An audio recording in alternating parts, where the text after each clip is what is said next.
liquid hydrocarbon blending. Um, we have had a lot of requests, mostly international at first, and it started to become more of a US thing, where customers are asking us to help develop systems for blending of liquid hydrocarbons. Again, without getting too into it, those of you that aren't familiar, typically, again, making calibrated gas mixtures for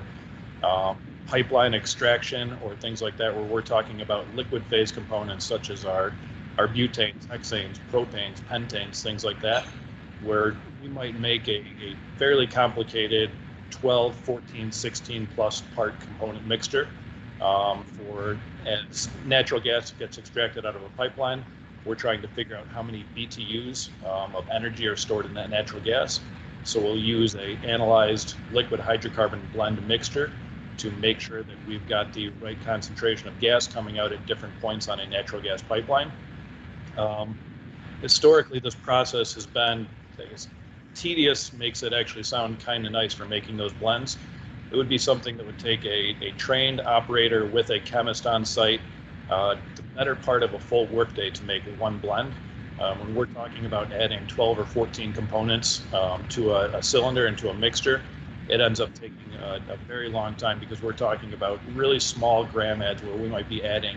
milligrams of a certain component, but then kilograms of another component on top of that.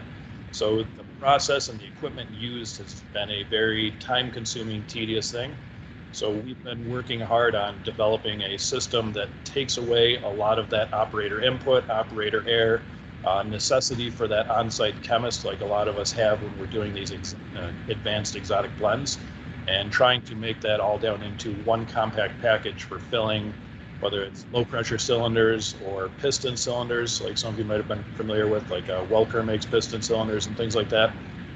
So that has been a big thing where, again, it actually, the calling for it came internationally in Europe and the Middle East a lot. And as the products became developed, we saw just luck of the draw, a trend where all of a sudden the US started reaching out to us for similar products, and we were able to start providing that to them as well.